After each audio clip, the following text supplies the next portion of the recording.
नमस्कार. आज 26 जुलै 2023 वार आहे बुधवार. लोकसत्ता आणि द हिंदू वृत्तपत्र विश्लेषणमध्ये आपलं स्वागत आहे. पहिली बातमी, मोदी यांचा इंडियावर हल्लाबोल. केवळ नाव घेऊन यश मिळत नाही. पंतप्रधान तर मणिपूरवरून लक्ष हटवण्याचा प्रयत्न, विरोधकांची टीका. आता पहा, नरेंद्र मोदी यांनी इंडिया याच्यावरती टीका केलेली आहे. म्हणजे हे बेसिकली इंडिया हे कशाचं नाव आहे किंवा हे इंडिया काय आहे तर अलायन्स आहे. जे आज सध्याला विरोधी पक्ष आहेत पहा, त्यांचा अलायन्स आहे. मग त्यावरती पंतप्रधान नरेंद्र मोदी यांनी काल टीका केली. मग आता ती टीका काय होती वगैरे आपल्यासाठी काहीच देणं घेणं नाही, त्यामुळे स्किप करा, पुढे चला. 4 लाख हेक्टरवरील पिकांचे नुकसान, अतिवृष्टीचा यवतमाळला सर्वाधिक फटका बसलेला आहे. कारण आपल्याला माहिती आहे पहा, पूरजन्य स्थिती विदर्भात आपल्याला पाहायला मिळाली. मग त्यानिमित्ताने हे आपल्याला बातमी आलेली दिसून आली आहे. त्यानंतर दुसरी न्यूज पहा, खड्ड्यांवरून खडाजंगी. विधिमंडळात विरोधक आक्रमक, टोलवसुली थांबवण्याची मागणी. टोलवसुली का थांबवण्याची मागणी तर जे राष्ट्रीय महामार्ग आहेत किंवा राज्य महामार्ग आहेत, तर जे राष्ट्रीय महामार्ग आहेत त्या राष्ट्रीय महामार्गांवरती अगदीच जास्त खड्डे पडलेले आहेत व खड्डे पडल्यानंतर टोल वसुली करता येत नाही, असं national highway authority of India यांचं म्हणणं आहे किंवा त्यांनी तशा पद्धतीने निदर्शनं दिलेली आहेत. तर देखील खड्डे असताना देखील तिथं टोल वसुली वगैरे केली जात आहे. त्यामुळे विरोधक आक्रमक झालेले आहेत. मग पहा, यासाठीच आपल्याला काय सांगता येतं की लोकशाहीमध्ये विरोधकांची म्हणजे विरोधक असणं गरजेचं असतं. कारण सरकार आपापल्या धुंदीत वगैरे असतं, त्यांना माहिती नसतं की बाबा कुठे समस्या वगैरे आहेत, तर ते समस्या मांडण्याचं काम विरोधक करत असतात. त्यासाठी लोकशाहीमध्ये आपल्याला काय विरोधकांची भूमिका अगदी चांगल्या पद्धतीने बजावणं गरजेचं असतं किंवा विरोधकांची भूमिका ही अगदी गरजेची आहे. त्यानंतर शिरीष कणेकर यांचे निधन. आता कंबाईन परीक्षेला निधन वार्तामध्ये हा प्रश्न येऊ शकेल, त्यासाठी हे त्यांनी काय काय लिहिलेलं आहे एकदा तुम्ही तुमच्या नोट्समध्ये वगैरे लिहून घ्या. कारण पहा, याच्यापूर्वी सांगितलेलं आहे की जे आपलं UPSC सेंट्रिक असतं न्यूजपेपर अनालिसिस व MPSCला थोडीफार मदत होऊ शकेल.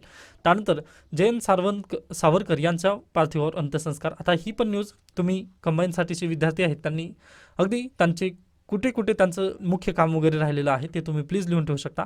ओके, कारण पहा, आता एवढ्या न्यूज आहेत ज्या की मी कव्हर करू शकत नाही, कारण मला ॲनालिसिस पण घ्यायचं असतं दुसऱ्या न्यूजचं वगैरे. त्यासाठी माझे पण कुठं मर्यादा वगैरे येत असतात, त्यासाठी मी तुमच्यावरती डिपेंड आहे. जे की कंबाईनचे विद्यार्थी आहेत ना, त्यांनी प्लीज तुम्ही जे निधन वार्ता वगैरे येतील त्याचं थोडंसं तुम्हाला नोट्स वगैरे काढावं लागेल. ओके, त्यानंतर पुढे चला. त्यानंतर पुढची बातमी पहा, मुद्राचे कर्ज बुडविणाऱ्यांमध्ये 5 जिल्हे आघाडीवर. परभणी, हिंगोली, मुंबई आणि जालन्यातून सर्वाधिक थकबाकी राहिलेली आहे. पहा, सन 2014मध्ये पंतप्रधान नरेंद्र मोदी यांनी महत्त्वाकांक्षी योजना म्हणून मुद्रा योजनेच्या प्रचार आणि प्रसाराला सुरुवात केली. कोरोना काळात तसेच त्यानंतरही मुद्रा कर्ज वाटपावर जोर होता. त्याचा गैरफायदा घेणाऱ्यांची संख्या वाढत गेली. अस्तित्वात नसलेल्या दुकानातून माल खरेदी केल्याचे दराचे अंदाजपत्रक वापरून कर्ज घेतल्याचे प्रकारही आपल्याला उघडकीस आले व जी रक्कम घेण्यात आली होती 725 कोटी इतकी रुपये काय झाली होती, बँकांनी कर्ज दिलेलं होतं मुद्रा योजनेअंतर्गत. त्यापैकी पहा, 360 कोटी रुपये थकबाकी आज राहिलेली आहे. म्हणजे 49.28% एवढी ही थकबाकी आहे. म्हणजे मुद्रा योजना ही यशस्वी झाली किंवा म्हणजे मुद्रा योजना जी आहे ती यशस्वी झालेली आहे का आज घडीला ती यशस्वी योजना म्हणून सांगता येणार नाही आपल्याला, कारण 50% कर्ज त्यांचे दिलेले होते ती अद्याप आलेलेच नाही आहेत. त्यानंतर पहा, आपल्या भारतामध्ये कर्ज बुडवीची जी समस्या आहे ती अगदी जास्त आहे. कारण गेल्या वर्षी डिसेंबरपर्यंत आपण किती 11 लाख कोटी रुपयांचं कर्ज आपण काय केलं होतं, माफ केलेलं होतं. मग पहा, बँकिंग जी इंडस्ट्री आहे ती आपल्याला वाटते तशा पद्धतीने कार्यरत आहे का मग सध्याला? बिलकुल नाही. त्यामुळे हे जे समस्या आहेत ना, तुम्ही हे अगदीच तुमच्या उत्तरामध्ये वगैरे लिहू शकता. कारण बँकिंग सेक्टरवरती UPSCला तरी भरपूर प्रश्न असतात. त्यानंतर MPSCच्या प्रीला तर तुम्ही पाहिलात तर अगदी जे बँकिंग सेक्टर असतं तिथं खूप कमी प्रश्न वगैरे येतात. त्यामुळे MPSCला ही न्यूज तेवढीशी गरजेची नव्हती, परंतु UPSCला हे जे उदाहरणं आहेत ना ही अगदी आपल्यासाठी कामाचे आहेत. त्यानंतर MPSCचा जो 2025 पासूनचा जो पॅटर्न आहे त्यामध्ये पण बदल झाल्यानंतर अगदी आपल्याला ही पण न्यूज तुम्हाला अगदी गरजेची ठरू शकेल पुन्हा. ओके, त्यानंतर पुढे चला. शेतकऱ्यांना एकेरी 10,000च्या मदतीस नकार देण्यात आलेला आहे. काल आपण याबद्दल चर्चा केली होती. म्हणजे सुनील केंद्रेकर यांच्या संदर्भात थोडासा संदर्भ आलेला होता कालच्या एडिटोरियल अनालिसिसमध्ये, तेव्हा मी या बाबतीचं सांगितलेलं होतं. मग आता पहा, आता मी परत हे खरंच गरजेचं होतं किंवा शेतकऱ्यांना 10,000 रुपये मदत द्यावी किंवा नाही याबद्दल मी काहीच मत वगैरे मांडणार नाही. आता सुनील केंद्रेकर यांनी त्यांच्या पद्धतीने चौकशी वगैरे करून त्यांनी तसा प्रस्ताव दिलेला होता, परंतु हा प्रस्ताव सरकारने फेटाळलेला आहे. मग आता याबद्दल अगदी हे डिस्कशन इथंच इथंच पूर्णविराम वगैरे यायला लागेल. कदाचित पुन्हा अगदी सरकार वगैरे बदलल्यानंतर त्यांना जर वाटलं तर मग ही फाईल वगैरे परत एकदा ती उघडतील. परंतु आता आपल्याला ह्याबद्दल काहीच सांगायचं नाही आहे किंवा याबद्दल माझं काहीच मत नाही आहे. परंतु हे जे प्रस्ताव वगैरे होता, आता तुम्ही आता तुमच्या उत्तरामध्ये वगैरे हा प्रस्ताव नक्की टाकू शकता की तत्कालीन विभागीय आयुक्त यांचा अशा पद्धतीने प्रस्ताव वगैरे होता. आता हे केव्हासाठी मदतीला होईल? मग अगदीच 2025चे जे ॲस्पिरंट आहेत त्यांना ही अगदी मदतीला ठरेल. कारण मराठवाड्यातील शेतकऱ्यांच्या आत्महत्या रोखण्यासाठी तुम्ही काय कराल, असा जर तिथं प्रश्न आला किंवा तुम्हाला जर सोल्युशन विचारण्यात आले तर तुम्ही केंद्रकर समितीचा वगैरे तिथं अहवाल सादर करू शकता, जो की 10,000 प्रत्येकी म्हणजे प्रत्येक एकरी 10,000 रुपयांची मदत वगैरे करावी असं त्यांनी अहवाल दिलेला होता. परंतु अद्याप त्यावरती इम्प्लिमेंटेशन वगैरे झालं नाही, असं तिथं तुम्ही डायरेक्टली सांगू शकता. ओके, त्यानंतर आपण पुढे जाऊयात. म्हणजे आता हे पॉझिटिव्ह आहे का निगेटिव्ह आहे किंवा हे खरंच गरजेचं होतं का, हे आपल्यासाठी गरजेचं नाही, परंतु त्यांनी म्हटले होते ना, तर ते आपण मान्य करायचं असतं. ओके, त्यानंतर पुढे चला. मणिपूर हिंसाचाराचा मिझोरममध्ये निषेध. आता कुकींच्या समर्थनात हजारो रस्त्यावर. आता परवा दिवशीचं एडिटोरियल न्यूज अनालिसिस तुम्ही आठवा, त्यामध्ये मी अशा पद्धतीने मॅप वगैरे सांगितलेला होता. मॅपमध्ये काय सांगितलं होतं की मणिपूरमध्ये मैतेई ट्राईब काय आहे, बहुसंख्याक आहे, व कुकी ट्राईब काय आहे, अल्पसंख्याक आहे. मग याच्या विरोधात स्थिती कुठं आहे? मिझोरममध्ये आहे. मिझोरममध्ये कुकी काय आहे, ते अगदी बहुमतात आहेत बहुसंख्याक आहेत कुकी, व मैतेई काय आहेत, अल्पसंख्याक आहेत. मग आता जे मैतेई ट्राईब होते, मग त्यामुळेच त्यांनी त्या दिवशी काय केलं होतं पहा, मिझोरम सोडलेलं होतं व कुकींनी मणिपूर सोडलेलं होतं. मग आता अगदीच हे जे क्लॅश होता दोन्ही राज्यांचा वगैरे, आता पहा, हा फक्त मणिपूरचा क्लॅश राहिला नाही आहे, तर आता मिझोरमचा पण क्लॅश झालेला आहे. म्हणजे नॉर्थ ईस्ट सध्याला स्टेबल आहे का, अशा पद्धतीने इथं जे नॉर्थ ईस्ट आहे, ओके, हेतील जे दोन राज्य आहेत ते सध्याला स्टेबल नाही आहेत. कारण पहा, कुकी इकडे बहुमतात आहेत मिझोरममध्ये, त्यामुळे अगदीच आता ते रस्त्यावर उतरून निदर्शने वगैरे चालू आहेत. कदाचित इथे पण फेक न्यूजचा वगैरे प्रसार होऊ नये, अन्यथा मिझोरम पण पेटण्यामध्ये जास्त दिवस लागणार नाही. कारण पहा, इथे फक्त 2,000 लोकसंख्या आहे कोणाची, तर मैतेई ट्राईबची, व मैतेई अद्याप त्यांचं विस्थापन वगैरे झालेलं नाही आहे पूर्णपणे. ओके, त्यानंतर इथं तेच दिलेलं आहे पहा की खोटी चित्रफित पसरवणाऱ्यांचा शोध वगैरे घेण्यात येत आहे. तर म्यानमारमधील घटनेसंबंधी चित्रफित मणिपूरमध्ये घटना असल्याचे भासवून ती पसरवणाऱ्यांचा शोध सुरू आहे. मग पहा, फेक न्यूज, त्या दिवशी पण मी म्हटलेलं होतं की फेक न्यूज याबाबत आपणच त्याला रोखण्याचा प्रयत्न करू शकतो. ओके, म्हणजे आपल्यापासून एखादी फेक न्यूज पसरू नये याची तुम्ही पण काळजी घेणं गरजेचं आहे. त्यानंतर झो म्हणजे काय, आता हा प्रिलिमला प्रश्न येऊ शकतो की मिझोरममधील कुकी चीन आणि चीन या सर्व समुदायांना एकत्रितपणे झो असे म्हटले जाते. ओके, झो म्हणजे काय मग, तर कुकी चीन आणि चीन या सर्व समुदायांना काय तिथं झो असं एकत्रितपने म्हटलं जातं. मग पहा, आता अगदीच इंटरनल सिक्युरिटीचा जर इश्यू म्हटला, तर आपण त्या दिवशी पण मी न्यूज अनालिसिसमध्ये म्हटलं होतं की सध्याला नॉर्थ ईस्ट अनस्टेबल असेल तर हे चायनाला काय आहे, एक अगदीच एक चांगल्या पद्धतीचा पॉईंट वगैरे त्यांना मिळालेला आहे. तर अगदी चायना याच्यापूर्वी पण तशा पद्धतीने त्यांनी आक्रमण वगैरे केलेली आहेत. मग अगदी चायनाला इथं प्लस पॉईंट भेटलेला आहे. म्हणजे नॉर्थ ईस्ट जर स्टेबल असेल तर चायनाला प्लस पॉईंट भेटतो. मग चायनाला जर प्लस पॉईंट भेटला तर अगदीच तो परत एकदा आक्रमण वगैरे करू शकतो. त्यामुळे पहा, आपल्या भारतामध्ये इंटरनल जी सिक्युरिटी असते त्याला शमवणं हे आपलं कर्तव्य आहे. त्यासाठी सरकारने योग्य वेळी योग्य पावलं उचलणं अगदी गरजेचे पडतात. त्यानंतर पुढची न्यूज पहा, लोकसभेतील गोंधळातही 2 विधेयकांना मंजुरी, संसदेतील कोंडी कायम. आता पहा, याच्यापूर्वी तुम्हाला मी म्हटलेलं होतं की सध्याला विरोधकांनी जर शांत बसलं नाही किंवा सरकारने जर उत्तर तशा पद्धतीने दिलं नाही, तर प्रॉब्लेम काय होतं, तर सरकार डायरेक्टली कुणाचं न ऐकता त्यांनी काय विधेयक पास करतील, व तसं झालं पण. म्हणजे आपण जी भविष्यवाणी केली होती ती योग्य ठरलेली आहे. तर पहिलं बिल पास करण्यात आले, जैवविविधता दुरुस्ती विधेयक सभागृहात मांडले व फक्त 20 मिनिट याबद्दल चर्चा झाली. 20 मिनिटानंतर लगेच त्यांनी काय म्हटलं की आम्ही ह्या म्हणजे संयुक्त समितीकडे या बिलला पास केलेलं होतं, त्यांनी हे सजेशन वगैरे दिले होते, त्यामुळे आम्ही या बिलला वगैरे पास करत आहोत असं त्यांनी म्हणून हे बिल डायरेक्टली फक्त 20 मिनिटांमध्ये आवाजी मतदानाद्वारे पास झालेलं आहे. म्हणजे नो डिबेट, नो डिस्कशन, काहीच गरजेचं नाही. मग पहा, आपण खासदार निवडून कशाला देतोय, म्हणजे आपण जे खासदार निवडून देतो ते कशासाठी देतो, तर कायदे करावे यासाठी आपण ते खासदार निवडून देतो. मग कायदे करण्यासाठी आपण जे मग पहा, हे कायदे बनण्यामध्ये खासदारांचा आपला काही रोलच नसेल तर मग खासदार पाठवायचे कशाला, त्यांना आपण पहा, आपल्या टॅक्समधून भरपूर पैसे जातात खासदारांच्या निधीमध्ये. ओके, किंवा खासदारांच्या सेवेसाठी आपला भरपूर पैसा तिकडे वर्ग होतो, व खासदारांचं कामच खासदार योग्य पद्धतीने जर करत नसतील तर मग संसदेची प्रोडक्टिव्हिटी काय आहे किंवा संसद गरजेचीच कशासाठी आहे, हा तिथं प्रश्नचिन्ह परत एकदा उभा राहतो. ओके, याच्यापूर्वी पण मी म्हटलेलं आहे संसदेची प्रोडक्टिव्हिटी पहा, यावर्षी नाही परंतु पुढल्या वर्षी तरी नक्की संसदेची प्रोडक्टिव्हिटीवर प्रश्न विचारला जाऊ शकतो. कारण 2020 पासून हे खूपच चर्चेत आलेलं आहे. ओके, कारण संसद म्हणजे कृषी कायदे, त्यानंतर कृषी कायद्यानंतर अगदीच 2019 मध्ये काय आलेलं होतं, जे नागरिकत्व कायदा होता त्यापासून हे खूप चर्चेत आहे. व याचा परिणाम कुठं होत आहे तर सुप्रीम कोर्टातील जे पेंडन्सी आहे, ज्युडिशियल पेंडन्सी आपण जे म्हणतो ना, त्यावरती याचा परिणाम होत आहे.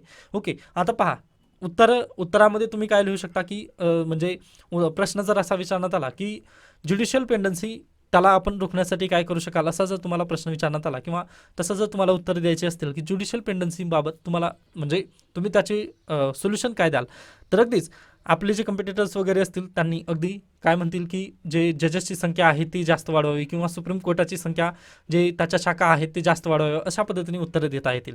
ओके, परंतु आता तुम्हाला इश्यू माहिती झालेला आहे, मग तुम्ही काय म्हणाल की जे पार्लमेंट आहे ना, पार्लमेंटमध्ये डिबेट आणि डिस्कशन व्हायला हवं, जेणेकरून हे समस्या इथंच राहील व ते बिल कुठं जाणार नाही, सुप्रीम कोर्टामध्ये परत वर्ग वगैरे होणार नाही. कारण आज घडीला 40 ते 50% केसेसमध्ये जे गव्हर्नमेंट ऑफ इंडिया आहे किंवा स्टेट गव्हर्नमेंट आहेत तेच जास्त करून काय आहेत, पार्टीज आहेत. ओके, त्यामुळे हे पार्टीज असल्यामुळे पहा, अगदी जर आपल्याला ज्युडिशियल पेंडन्सी कमी करायची असेल तर संसदेची प्रोडक्टिव्हिटी तर जास्त वाढवावी लागेल, असं तुम्ही तिथं काय डायरेक्टली इथं सोल्युशनमध्ये देऊ शकता. मग हे झाला तुमचा प्लस पॉईंट किंवा ह्याला तुम्हाला मार्क मिळू शकतील, न की फक्त सुप्रीम कोर्टाची संख्या वाढवावी, जजेसची संख्या वाढवावी, याला आपल्याला मार्क मिळणार नाहीत. हे तुम्हाला माहीत असणं गरजेचं आहे. तर अशा पद्धतीने आपले जे विचार असतात ना, तुम्हाला प्रत्यक्षात जे उत्तर लेखन आहे त्यामध्ये तुम्हाला अशा पद्धतीने हे उतरावे लागतील. अन्यथा पहा, आपण फक्त ऐकलं तर फक्त पोथी पुराण वाचल्यासारखं वगैरे होईल. त्यामुळे तुम्हाला थोडंसं जी माहिती मी सांगतोय त्याला थोडंसं ग्राफ्स करण्याला आपण यायला हवं. त्यानंतर पुढे चला, लोकसत्ता विचार आलेले आहेत. पहा, आता अगदीच हा जो लेख लिहिलेला आहे कशा संदर्भात लिहिला आहे किंवा यांनी कुणाचा अजेंडा चालवलेला आहे हे आपल्याला लगेच समजून येतं. फक्त तुम्हाला इथं मी सांगण्याचा प्रयत्न करतोय. पहा, या जगात मृत्यू आणि कर यांखेरीज काहीच अटळ नाही, अशा अर्थाचे बेंजामिन फ्रँकलिनचे हे प्रसिद्ध विधान आहे. हे विधान तुम्ही तुमच्या डायरीमध्ये लिहून ठेवू शकता. त्यानंतर आता पहा, GST काउन्सिलने काय केलेलं आहे तर जे ऑनलाईन गेमिंग आहेत, रमी खेळा पैसे जिंका किंवा अन्य टीम बनवा वगैरे जे काही आहे त्यावरती 28% काय लावलेली आहे, GST त्यांनी लावलेली आहे. बरोबर, मग आता GSTच्या कक्षेत आलेले आहेत, तर त्यांचं म्हणणं आहे लेखकाचं की या निर्णयापोटी मोठ्या संख्येने लोकांना रोजगार देणाऱ्या एका संपूर्ण उद्योगाचे मरण ओढवू शकते. म्हणजे एवढं आयडेंटिटी क्रायसिस, म्हणजे खरंच आता पहा, एवढं लोकांना रोजगार दिलेला आहे असं जर समजत असाल तुम्ही तर म्हणजे खूपच आयडेंटिटी क्रायसिस आहे असं आपण तिथं म्हणू शकतो. म्हणजे जे ऑनलाईन गेमिंग आहे पहा, त्याला जर तुम्ही रोजगार म्हणून जर बसला असाल तर ते आपलं एक काय आयडेंटिकल क्रायसिसच आहे, तुम्ही म्हणू शकता तसं. कारण पहा, आपल्याकडे जे आज ऑनलाईन गेमिंगला तुम्ही जे रोजगार म्हणत आहात ना, त्याला पैसा कोण लावत आहे, याला तुमच्याकडे काय उत्तर आहे का? बिलकुल नाही. आता पहा, खरंच आपल्याकडे भारत सरकारकडे आज बिल नाही आहे, तो प्रॉब्लेम मुख्य आहे. म्हणजे डाटा सिक्युरिटी जो बिल असतो ना, त्यामध्ये प्रॉब्लेम काय झाला आहे, रमी खेळा पैसे जिंका यासाठी तुम्हाला काय घ्यायचं आहे, एक ॲप्लिकेशन घ्यायचं आहे. मग त्या ॲप्लिकेशनमध्ये पहा, सर्व आपण परमिशन वगैरे द्यावे लागतील. ओके, म्हणजे स्टोरेजची परमिशन दिलं म्हणजे सर्व परमिशन तिथे गेलेले आहेत ऑलरेडी. बरोबर, मग पहा, स्टोरेजची परमिशन गेल्यानंतर आपला डाटा जो आहे तो ऑलरेडी त्या जी गेमिंग कंपनी आहे त्यांच्याकडे ते ऑलरेडी गेलेला आहे. मग पहा, आता अगदी त्यांना तुमच्या सवयीची वगैरे तिथं तुमची परमिशन ऑलरेडी डाटाची सर्व परमिशन गेल्यानंतर पहा, हे जो तुमचा डाटा आहे ना तो कुठं जातो, कंपनीकडे जातो. तुमची आवडचं वगैरे त्यांनी अभ्यास करतात व तुम्हाला काय आवडतं किंवा तुम्ही कोणत्या टाईमला वगैरे काय काम करता हे सर्व त्या कंपनीला माहिती आहे. म्हणजे तुमचं ह्युमन माइंड कशा पद्धतीने बिहेवियर करतं हे आर्टिफिशियल इंटेलिजन्सद्वारे वगैरे त्यांना माहिती आहे चांगल्या पद्धतीने. मग पहा, तुम्हाला ते व्यसनामध्ये नाही का गुंडाळणार. ओके, व पहा, हे जे कंपनी आहेत ह्या आल्या कुठून हे आपल्याला माहिती आहेत का? आज आपल्याला बिलकुल माहिती नाही. अन्यथा पहा, आपण त्यांना तेव्हाच रोखू शकलो असतो. बिटकॉईन पद्धतीने आपला हे व्यवहार वगैरे चालू आहेत. त्यामुळे पहा, सध्याला भारत सरकारकडे कायदा नाही आहे, त्यामुळे भारत सरकारने काय केलं, 28% GST लावलेली आहे यावरती. त्यानंतर बिटकॉईनची पण हीच हालत झालेली आहे. पहा, म्हणजे सुप्रीम कोर्टात याच्यापूर्वी याबद्दल केस गेलेल्या होत्या, परंतु सुप्रीम कोर्टामध्ये केंद्र सरकार हारलेलं आहे. जिथं की केंद्र सरकारकडे स्वतःचा कायदा नाही आहे, त्यामुळे सुप्रीम कोर्टामध्ये केंद्र सरकार हारल्यानंतर त्यांनी म्हटले की आता आम्ही जास्तच याला करामध्ये जास्त लावल्यानंतर पहा, कर जर एखाद्या गोष्टीवर जर जास्त लागेल, कर जर जास्त गोष्टीवर एखाद्या असेल तर काय होतं, ती गोष्ट आपल्यापासून परावर्त होण्याचा प्रयत्न केली जाते. त्यासाठी हे कर जास्त लावण्यात आलेलं आहे. म्हणजे केंद्र सरकारला काय करायचं आहे, नेमकं हे जे कौशल्य खेळ किंवा ऑनलाईन गेम म्हणजे रमी खेळा पैसे जिंका किंवा टीम बनवा जे काही आहे त्याला केंद्र सरकारला नष्ट करायचं आहे. त्यासाठीच हे कर जास्त लावलेलं आहे. परंतु लेखकाला काय म्हणायचं आहे की या निर्णयापुढे हजारो लोकांना रोजगार देणाऱ्या कंपनीचं उद्योगाचं हे मरण ओढावलं आहे असं त्यांचं म्हणणं आहे. म्हणजे खरंच हा अजेंडा कोणाचा आहे? कॅपिटलिझमचा अजेंडा आहे हे आपल्याला डायरेक्टली दिसतं. मग आता अजेंडा इथं आपल्याला दिसून आलेला आहे. मग आपण हा लेख पूर्णतः वाचायचा नाही आहे, कारण आपल्याला समजलं की UPSC पण असा प्रश्न विचारत नाही. कॅपिटलिझमचा एवढं पण कोणाच्या म्हणजे पहा एखाद्याच्या तोंडात एवढं पण जायचं नसतं आपण की म्हणजे त्यांनी रोजगार एवढ्या जणांना दिले. आता पहा आज आपल्याकडे डाटा प्रोटेक्शन बिल नाही आहे, परंतु उद्या जर डाटा प्रोटेक्शन बिल आला व आपल्याला समजलं की हे रमी खेळा पैसे जिंका वगैरे हे जे कंपन्या आहेत ह्या फक्त चायनामधून वगैरे आपलं लोकेट वगैरे करत आहेत. मग चायनामधून जर ह्या कंपनीचं श्रद्धास्थान जर चायना असेल किंवा त्याला पैसे पुरवणारी या कंपन्यांना पैसे पुरवणारी जर संस्था चायनामधून असेल तर आपण ती कंपनी अस्तित्वात राहील का? मग अगदीच त्यावरती काय दगा येईल. मग पहा दगा आल्यानंतर प्रॉब्लेम काय होतो? भारतातील जे इथं सो कॉल्ड रोजगार दिलेल्या कंपन्या आहेत ओके यांचा प्रॉब्लेम काय होतं? आपल्या भारतीयांना यांनी काय व्यसन लावलेले आहेत. मग भारतीयांना व्यसन लावल्यानंतर पहा भारतीय पुन्हा त्या रमी खेळा पैसे जिंका या गोष्टीपासून परावृत्त होतील का? तर अगदीच मानसिक रुग्ण तयार झालेले आहेत ऑलरेडी भारतामध्ये. त्यामुळे अगदी खूप मोठा इश्यू भारत सरकारसमोर आज घडीला उभा आहे असं तुम्ही म्हणू शकता. कारण पहा त्यांनी अगदी म्हणतात म्हणजे तुम्ही जेव्हा ॲडव्हर्टाईज वगैरे ऐकता तिथं पण म्हटलं जातं की या इस खेळ में वित्तीय जोखीम शामिल आहे. ओके ज्या पद्धतीने म्युच्युअल फंड असतं ना अगदी त्या पद्धतीने इथं पण म्हटलं जातं. मग पहा आता उद्या जर डाटा प्रोटेक्शन बिल आला व तेव्हा जर सांगण्यात आलं की आजपासून ऑनलाईन गेमिंग बंद झालेली आहे, तेव्हा किती मोठा भारतावर मनोरुग्णाचं संकट आहे हे तुम्हाला अगदी माहिती असायला हवं.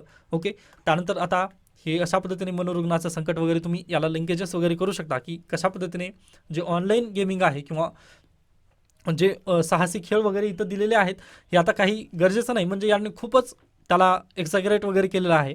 त्यामुळे मी याला तिथंच म्हटलं की हा अजेंडा कोणाचा चालवत आहेत नेमकं हे आपल्याला समजायला हवं की हा अजेंडा टाईप वगैरे आहे.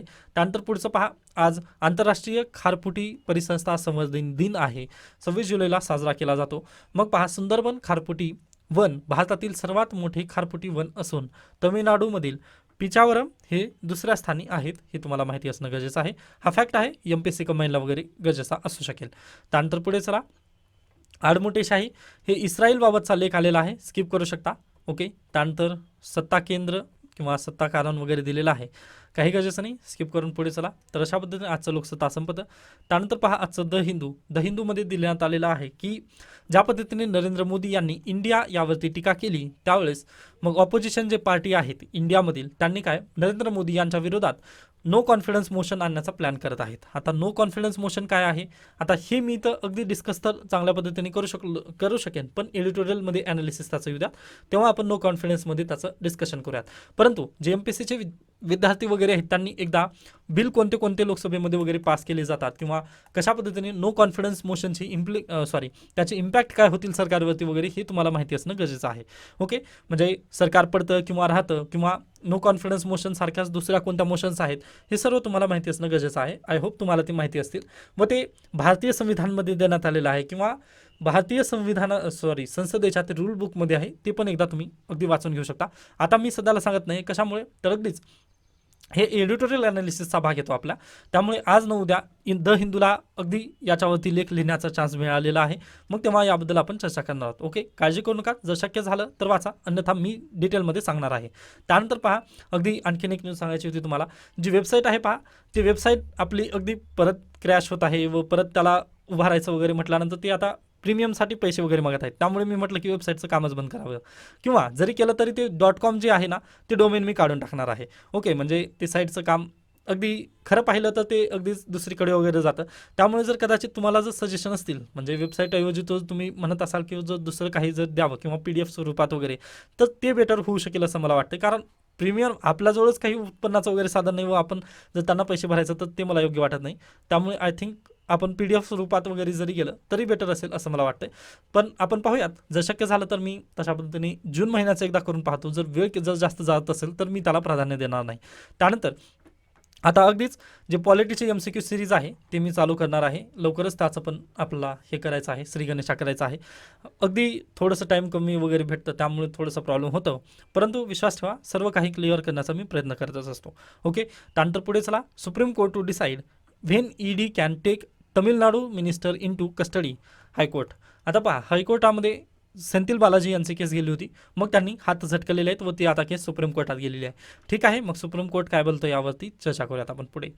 त्यानंतर Manipur marginally lift internet curves, ban on mobile data continues. पहा, याच्यापूर्वी पण मी सांगितलेलं होतं की इंटरनेटचा बॅन कंटिन्यू आहे मणिपूरमध्ये, जे की 20 MBPS वगैरे त्यांनी सांगितलेलं होतं. ते आता ते 20 MBPS वगैरे त्यांनी बॅन उठवलेला आहे. फक्त कोणाचा, तर वायफाय संबंधीचा तो बॅन उठवण्यात आलेला आहे. जर हे माहिती नसेल काय होतं इंटरनेट बॅन वगैरे, तर हे यासाठी तुम्हाला एक एडिटोरियल ॲनालिसिस मिळेल. म्हणजे आपण पहिलं का दुसरं काहीतरी इंटरनेट बॅनचं एक ॲनालिसिस आहे, ते तुम्ही एकदा वाचून घ्या, म्हणजे पाहून घ्या व्हिडिओ, त्यामध्ये हे तुम्हाला डिटेल समजून येईल. म्हणजे मणिपूरमध्ये सध्याला पण मोबाईल डाटा बॅन अगदी आहेच. ओके, त्यानंतर पुढे चला, स्किप करा. म्हणजे सगळ्या राजकीय बातम्या आहेत जे की आपल्याला गरजेच्या नसतात. त्यानंतर tragic end to bright tribal student at IIT Hyderabad. आता पहा, खऱ्या अर्थाने ही खरी म्हणजे खरं पाहिलं तर आता अगदीच आपली वेळ आलेली आहे जागृत होण्याची, की जे विद्यार्थी आहेत त्यांच्यावरती आपण बर्डन किती देत आहोत. कारण पहा, जे IITs वगैरे आहेत यामध्ये आपले ब्राईट स्टुडंट जातात असं आपण मान्य करतो, बरोबर. म्हणजे जे JEE वगैरे परीक्षा देऊन जातात किंवा नीट परीक्षा देऊन जातात, म्हणजे मेडिकल संबंधी वगैरे, मग त्या विद्यार्थ्यांचं जर आत्महत्या होत असतील तर एज्युकेशन सिस्टीमचं एक फेल्युअर आहे हे आपल्याला मान्य करायला हवं. आता IIT बाबत आपण खूप वेळा डिस्कशन केलेलं आहे. म्हणजे मुंबईमध्ये जेव्हा आत्महत्या झाली होती तेव्हा पण आपण याबद्दल चर्चा केली होती. आता ही आत्महत्या आहे किंवा खून आहे याबद्दल काही इथं दिलेलं नाही आहे, म्हणजे यांचा तपास वगैरे चालू आहे. परंतु इथं एक देण्यात आलेलं आहे की हे स्ट्रेसचं कारण वगैरे होतं असं त्यांनी डायरेक्टली प्रथमदर्शी तरी म्हटलेलं आहे. मग आता त्याच्यावरती अत्याचार झाले होते काय नाही ते आपल्याला काही बोलता येणार नाही, अद्याप तरी बोलता येणार नाही. परंतु असं जर होत असेल तर कदाचित आपला प्रश्नचिन्ह निर्माण होतात. जे उच्च शिक्षण संस्था आहेत आपल्या, त्याबद्दल कितपत आपण म्हणजे एज्युकेशनमध्ये आपण कितपत पुढे आहोत हे खरंच आपलं एक म्हणजे त्याबद्दल चौकशी करणं गरजेचं आहे असं आपण इथं म्हणू शकतो. त्यानंतर पहा, जे व्यक्ती डिस्ट्रेसमध्ये वगैरे आहेत त्यांच्यासाठी इथं नंबर देण्यात आलेत, हेल्पलाईन नंबर आहेत ते. जर एखादी वेळेस आपला पण जवळचा एखादी व्यक्ती जर तशा पद्धतीने डिस्ट्रेसमध्ये वगैरे असेल तर तुम्ही त्यांना पण नक्की मदत करू शकता. तर इथं हेल्पलाईन अगदी दिलेले आहेत. त्यानंतर पुढे चला, final orbit raising man over of Chandrayaan 3 completed. पहा, चंद्रयान 3 जे अशा पद्धतीने मार्गस्थ वगैरे होत होतं तर ते पृथ्वीच्या सर्व कक्षा पूर्ण केल्या. आता ते लवकरच चंद्राच्या कक्षेसाठी वगैरे पदार्पण करत आहे. ओके, त्यानंतर पुढे चला, आजचे एडिटोरियल आहेत पहा, आता हे तुम्हाला वाचून घ्यायचे आहेत. त्यानंतर आज रात्री या एडिटोरियलचं ॲनालिसिस तुम्हाला मिळून जाणार आहे. त्यानंतर child law and consensual sex. I hope तुम्हाला हे काय आहे टायटलवरूनच तुम्हाला समजलेलं असेल की कन्सेन्शुअल सेक्स आणि जे हायकोर्टाचे जे जजमेंट आलेले आहेत याबद्दल मी ऑलरेडी डिस्कस केलेलं आहे. परत एकदा म्हणतोय की तुम्हाला हे आय थिंक समजलेलं असेल. जरी समजलं नसेल तर जो आज रात्री येणारा व्हिडिओ आहे त्यामध्ये याबद्दल डिस्कशन नक्की होईल. त्यानंतर हिमाचल प्रदेशमधील पूर या संदर्भात दिलेला आहे. स्किप करू म्हणजे त्याला पण वाचून घेऊ शकता तुम्ही, म्हणजे एखादी दोन तरी तुम्हाला ते इश्यू वाचून घ्यावेच लागतील. त्यानंतर Mizoram chief minister join solidarity march in Aizawl for Kukis हो पीपल.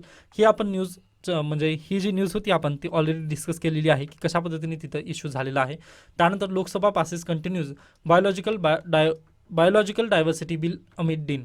हे आपण पाहिलं, परंतु बायोलॉजिकल अमेंडमेंट बिल जे काही होतं, बायोलॉजिकल डायव्हर्सिटी अमेंडमेंट बिल 2021, हे बिलमध्ये काय नेमकं होतं ते गरजेचं होतं का, आपण त्याबद्दल थोडंसं डिस्कशन करूयात.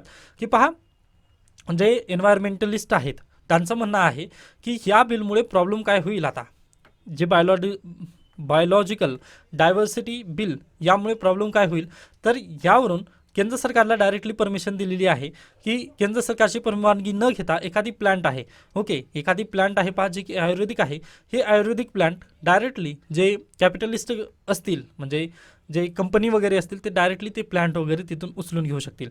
म्हणजे त्यांना गव्हर्नमेंटची परमिशन वगैरे घ्यायची गरज आहे का, आता बिलकुल गरज राहिलेली नाही.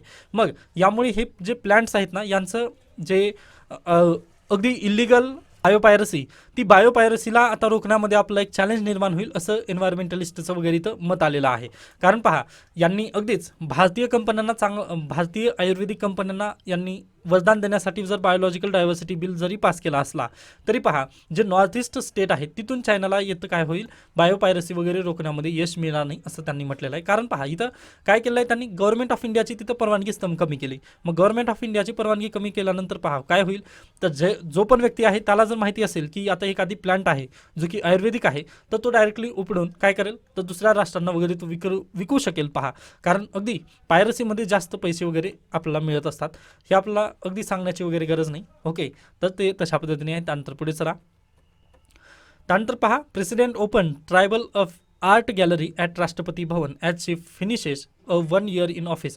आता पहा, याबद्दल अगदी प्रश्न वगैरे पडू शकतो कंबाईनला वगैरे तुमच्या, की राष्ट्रपती भवनमध्ये नुकतंच कशाचं हे करण्यात आलेलं आहे, म्हणजे ट्रायबल आर्ट गॅलरीचं वगैरे उद्घाटन झालेलं आहे का, असा जर पर्याय तिथं असेल तर ती तुम्हाला योग्य पर्याय वगैरे तिथं सांगता येईल. कारण पहा, राष्ट्रपती द्रौपदी मुर्मू यांना 1 वर्ष झालं, त्यामुळे त्यांनी काय केलं, आदिवासी आर्ट गॅलरी वगैरे तिथं त्यांनी चालू केलेली आहे. मग हे अगदी गरजेची न्यूज आहे आपल्यासाठी. म्हणजे अगदी गेल्या वर्षी जे नाव चेंज वगैरे झालं त्या संदर्भात पण प्रश्न येऊ शकतील, तर प्लीज याबद्दल थोडंसं तुमचं लक्ष असणं गरजेचं आहे. त्यानंतर पहा, आता इथपर्यंत न्यूज, आता स्पोर्ट्स न्यूज चालू झाल्या आहेत. तर अशा पद्धतीने आजचं लोकसत्ता आणि द हिंदू वृत्तपत्र इथे संपतं. याबाबत काही शंका, काही सजेशन असतील तर तुम्ही नक्की मला सांगू शकता. धन्यवाद.